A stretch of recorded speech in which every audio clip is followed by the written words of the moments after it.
Hi, everyone. Welcome back to Holistic Health Radio. I'm your host, Sarah Liz King.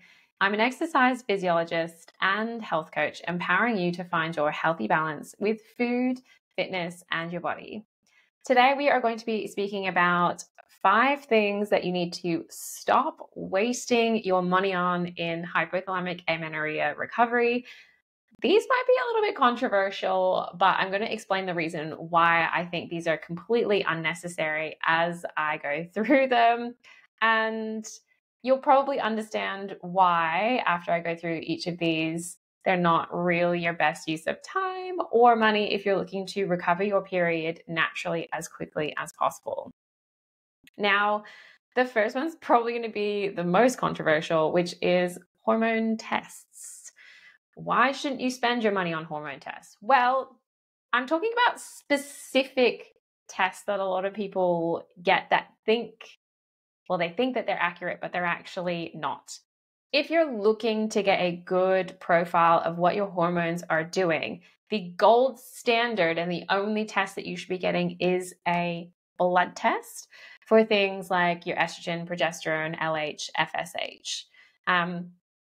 To get your cortisol tested, if you wanted to do kind of like a 12 or 24-hour kind of rhythm to see what your cortisol charts are, then you might do a 24-hour urine test, for example. However, hormone tests like a urine test, so things like the Dutch test, not that accurate because they are looking at basically not the active forms of those hormones in your blood, but actually kind of the degraded components that you release through your urine. So not really what we want to be focusing on. I know a lot of kind of like other people might promote Dutch tests as like the way to go. For me, working with people that are endocrinologists and doctors and dietitians, we go by blood tests. Please don't waste your money on things like Dutch tests and a urine test. They are not what you need to be focusing on if you want a really good, accurate reading of where your hormone levels are at. The other thing that I'm seeing now more and more, which is really, really surprising, is hair follicle analysis. Now, your hair, once you pull it out of your head, it's not a living, breathing thing, right? And it's really, really hard to say whether the analysis of the hair follicle is from something in your body, is from something environmental. And there's a reason why medical associations have completely ruled it out as a form of reliable testing. It is excluded. There are statements as far back as like the 70s or 80s basically saying like, don't waste your money on these tests. They don't tell you anything. And if the medical associations are saying this, it is for good reason. So please don't go and do these tests. Save your money. Go and see a qualified health professional who can give you the right blood test that you need to get a profile of what is happening in your body.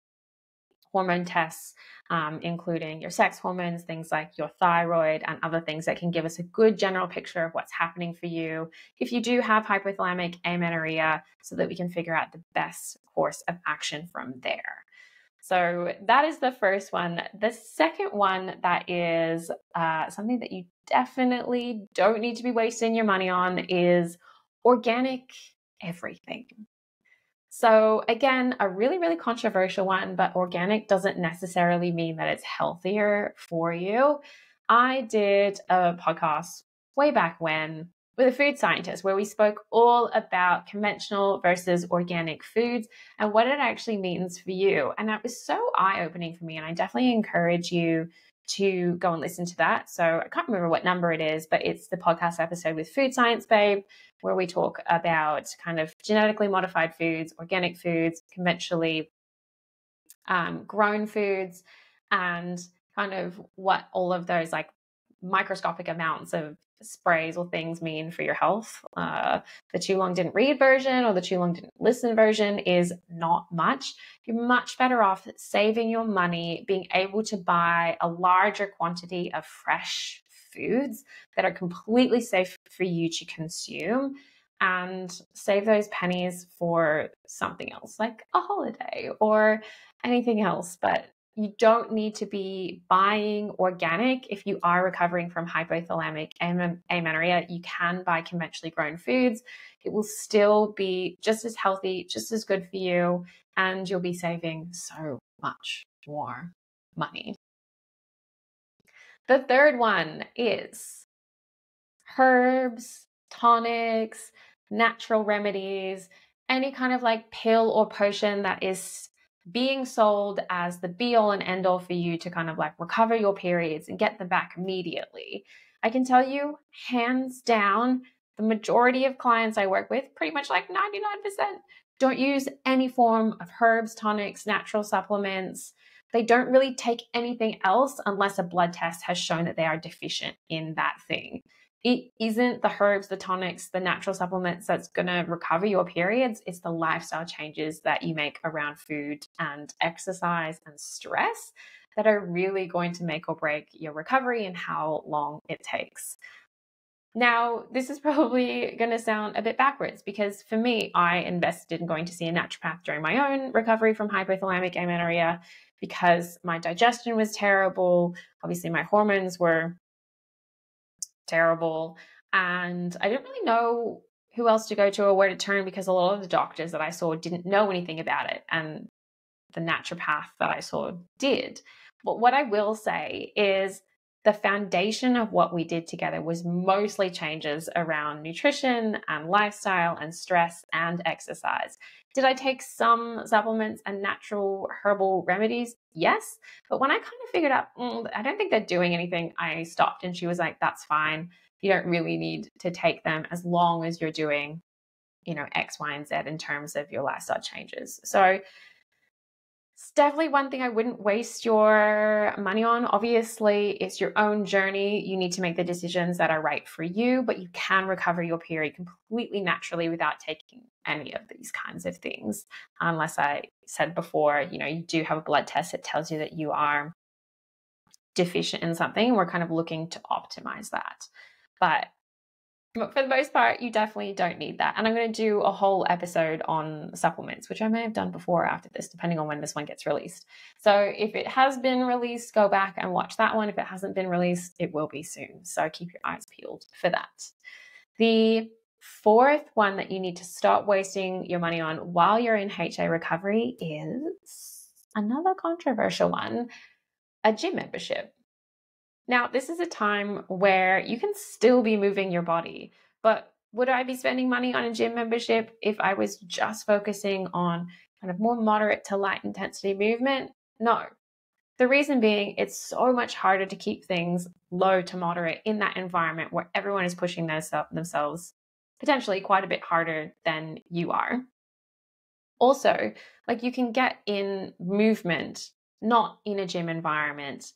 And it might be helpful for you to kind of like break that pattern of kind of needing to always work out or feel like you need to do a certain amount or a certain kind of exercise in order for it to quote unquote count.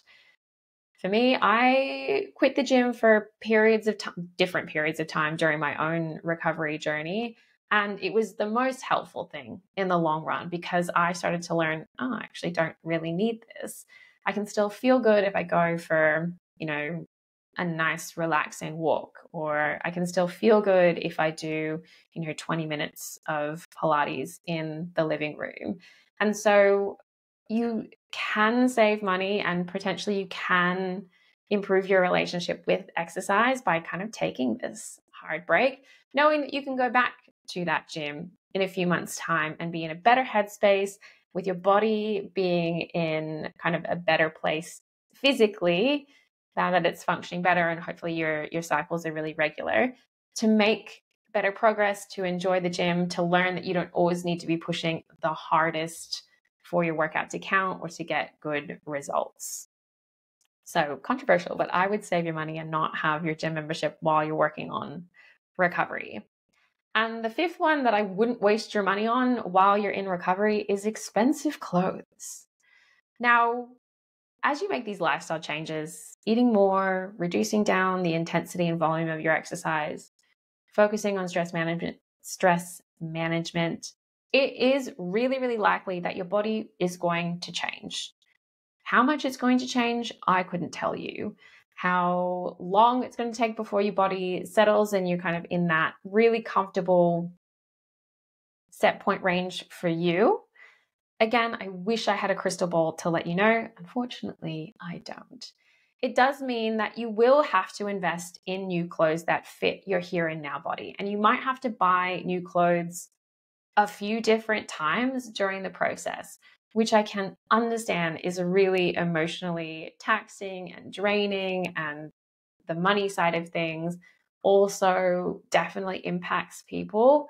So I would just save your money for a little bit. Don't invest into really, really expensive clothes. Definitely get things that you feel comfortable in, that feel flattering to you, that will get you through the different kind of areas of your life, like work or relaxation or casually going out or even fancy dress. I would really recommend, if you have to go to an event, maybe just rent a dress. Don't buy a dress for now, because once your body has gotten back into a rhythm of normal, natural cycles and you reach your set point weight, then you'll be able to kind of like really find your rhythm with buying things that feel good for you, maybe investing a little bit more money into the clothes that you buy that are going to last longer term. But also, in saying that, bodies change, and that is completely okay.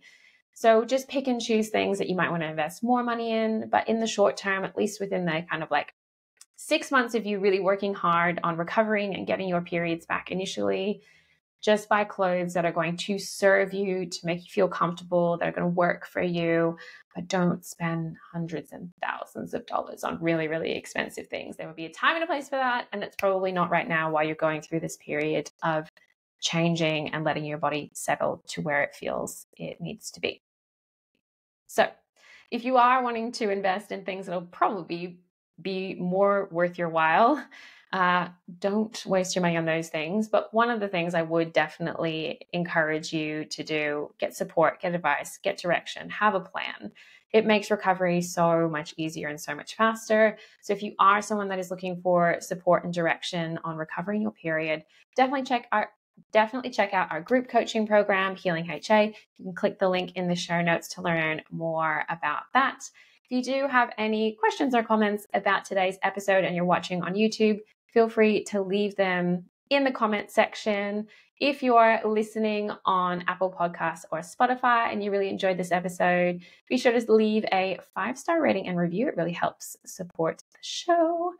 Otherwise, look after yourselves, and I will be back next week with a fresh new episode you can wrap your ears around.